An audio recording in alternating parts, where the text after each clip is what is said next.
start off by going over is like any product and news. Everyone wants to brand their company. So if you're doing announcing, our like slogan is it's Central Live. So that's the name of the broadcast. Last year I didn't call it CGHL TV, but they changed it, so it's Central Live. Central Live, yeah. That's it? No Central Hockey, nothing. Central Live. There's a few names to play around with, and that's the one they came up with. So Central Live. That's the name of the broadcast. Name of the broadcast, yeah. As a matter of fact, Brockville, Ottawa, Canada, wherever, that's what it's called. So I guess second thing I'll go over. Actually, I'll start with these. A big part of doing games and stuff is having access to information. And one thing that the Central League's doing a really good job of this year is really updating their website. And one of the things I came across here, pass them around if you want, is the archive of the record books. So those are going to be, from what I've been told, they're all going to be posted on the internet pretty soon. Right now it's centraljuniorhockeyleague.ca is the main website. That's probably going to be changing just because they've changed the name of the league. But there's just a couple, I was looking through those books and there's a couple of games I did last year where there's actually relevant information I didn't even know, like, you know, there's a record being set. But it's just something maybe cool just to have on you when you're calling the game, because you never know. You might go call 30 games and 29 will happen at one time. It kind of helps out. When you go back and you watch games that have been archived, one thing that is constant with all of them is that it's right from the time the puck drops. So maybe even if you, like, it's up to you guys what you want to do for your own broadcast, but if, let's say, you do a little like a pre-game show beforehand, just reintroduce the broadcast at the start as soon as the puck drops. That way if somebody subscribes and goes to pick up the game maybe 3 or 4 days later, they're reintroduced. They know who the announcers are, what two teams are playing, where the game's being played. And then intermissions. It's, I mean, you guys can do whatever you want for your own teams. One thing I did last year is I'd always grab like a player or an assistant coach or someone, have them come up, just talk to you, just have a conversation, whatever's going on. The other thing I would always do is read scoring summaries at the start and at the end.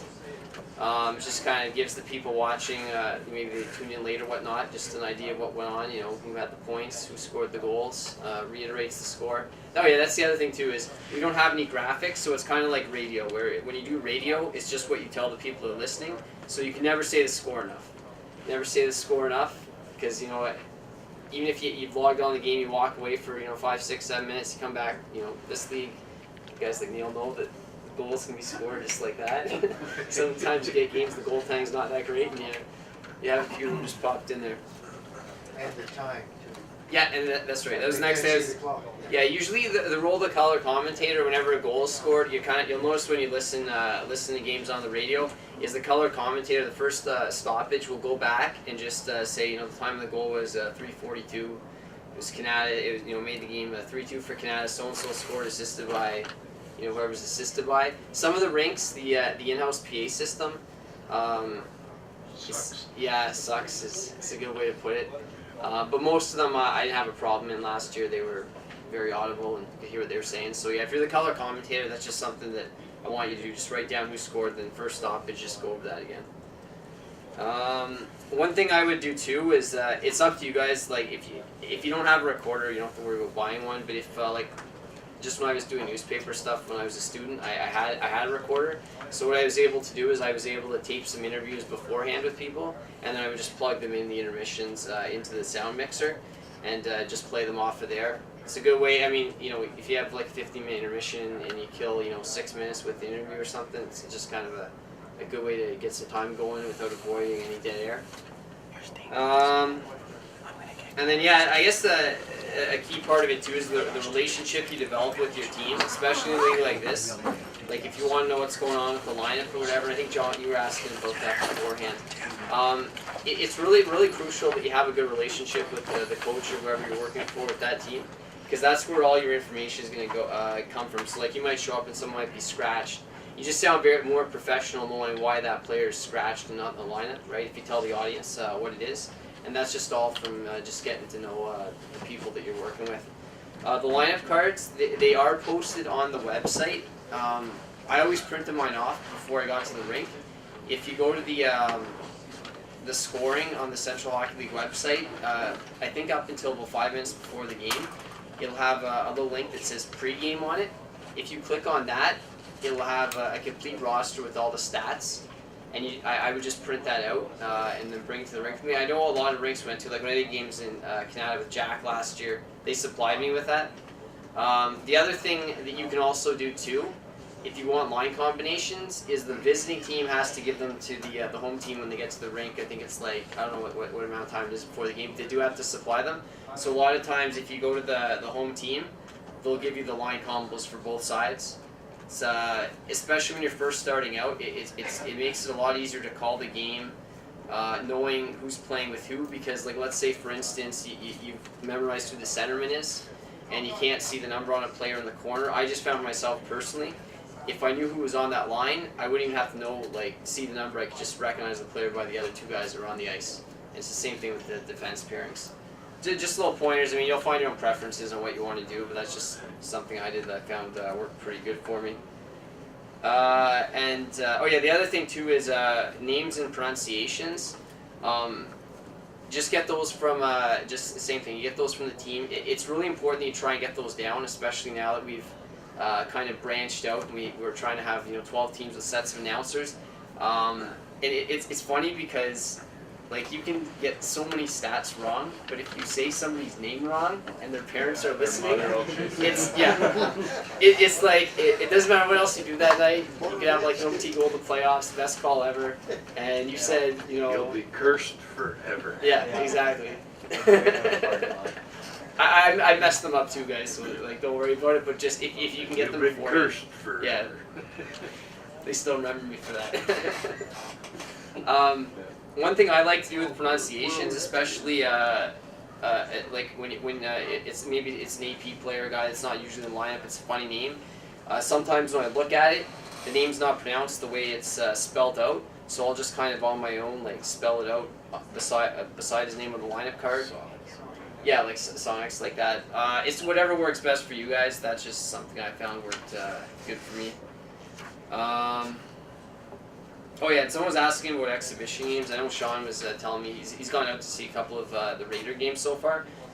Completely up to you guys whether you have the time or not. But if you do get a chance to do that, I recommend you do it because then by game 1 of the regular season, at least the home team you're familiar with, you're really in sync with the lineup, and it's just like watching, like if you're a Sens fan and you watch a Sens game, like you just it's like the back of your palm with player names and everything, and that's really the only way to do it. I find is just it's seeing that team over and over and over again, and that's really once you've got that down, like you'll notice the flow and everything from the way you call it. You sound more confident.